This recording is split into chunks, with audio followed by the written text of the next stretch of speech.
Et on y va pour la résolution. J'espère que vous avez tenté plein de choses et que vous avez connu plein d'erreurs, parce que quand on fait des erreurs, on apprend plus rapidement. Donc ici, il fallait filtrer les compagnies dans une nouvelle constante filtered companies. Ok. Et donc je vais utiliser le retour de la méthode filter, qui est un nouveau tableau, que je mets dans la constante ici.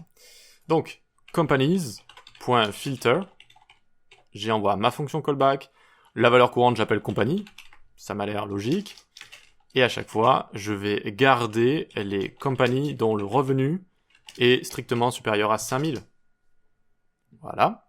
Voyons voir si ça fonctionne. Log filtered companies. Hop, j'ai Walmart, juste ici. J'ai Saudi Aramco, l'entreprise de pétrole d'Arabie Saoudite. Et Amazon, juste ici. Ok? Et donc, ça m'a gardé seulement ça. Et j'ai pas Sinopec, PetroChina et ExxonMobil, juste ici. Ok? Donc, companies.filter, et j'ai filtré simplement, voilà, ce que je voulais. Donc, j'ai gardé dans le tableau de retour seulement les valeurs courantes qui font en sorte, c'est pas facile à expliquer en détail en fait, qui font en sorte que la valeur de retour de ma callback soit évaluée à true. D'accord? La valeur de retour, donc que mon retour, que companies.revenu strictement supérieur à 50 soit évalué à true. Donc à chaque fois que c'est le cas, je garde cette valeur dans mon tableau de retour. Ménage de printemps, supprimer toutes les valeurs falsy du tableau values ci-dessous. Retourner dans la console un tableau trueC values contenant les valeurs restantes. Donc comment on peut faire ce genre de choses? Eh bien finalement, de manière assez simple. On va faire ici const trueC values est égal values.filter.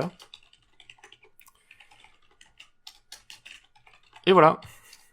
Bizarre, non? Mais est-ce que ça fonctionne? Voyons voir. trueC values comme ceci. Et j'ai bien A 99, true 555. Ce ne sont que des valeurs trueC. Je n'ai plus les valeurs falsy, chaîne de caractères vide, undefined, 0, false, voilà. Parce que ici je retourne value, et il faut imaginer que c'est une condition, c'est-à-dire que filter à chaque fois va faire if ma callback retourne true, je garde cette valeur, la valeur courante. Donc ici le retour à chaque fois, par exemple, ça va être une chaîne de caractères vide. Donc if chaîne de caractères vide, est-ce qu'une chaîne de caractères vide c'est considéré comme trueC ou falsy? C'est considéré comme falsy, c'est converti en false. Donc je ne garde pas cette valeur, je ne garde pas ça. Undefined, c'est considéré trueC ou falsy? Falsy. Et là par contre c'est trueC. Donc, if le retour de ma callback, c'est trueC, donc je garde cette valeur. Tatati tatata, etc., etc. Et donc ça fonctionne, c'est une manière très simple et élégante de garder seulement les valeurs trueC d'un tableau, comme ça. Voilà. Ok? Et ensuite, nom de nom en dessous. Donc on devait faire une comparaison un peu plus compliquée, une condition un petit peu plus compliquée. Donc on fait const filtered names est égal names.filter. Et donc pour chaque name, il fallait que name de 0, donc la première lettre, soit égale à A majuscule, et que sa longueur soit strictement supérieure à 4, et une longueur minimale de 5. Ok? Donc strictement supérieure à 4, ou alors on aurait pu mettre supérieur ou égal à 5. Voilà, supérieur ou égal à 5. Et donc on aurait log filtered names, alors pas compagnie, filtered names juste ici. Et on a bien Adrien, A, et c'est supérieur à 5, Alexandre, Aurélie, Antoine. Voilà. Donc ça fonctionne juste ici. On a éjecté Paul, Victor, et c'est tout.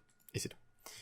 Donc encore une fois, le retour de ma callback, c'est la condition à respecter pour rester dans le tableau filtré, dans le tableau de retour. Et la condition ici, c'est que name soit strictement égal à A, et que sa longueur soit aussi supérieur ou égal à 5, comme ça. Et ça fait penser à une condition comme ça, c'est pour ça que je vous répète le mot condition, c'est vraiment pour que vous l'ayez en tête. Ça fait penser à une condition en fait, parce que cette condition if, en fait, est utilisée dans la méthode filter. C'est ce qui se passe dans la méthode filter. Et on garde seulement donc la valeur courante si ça c'est true. Sinon, on la garde pas. Voilà pour ça. Génial, on passe à la suite.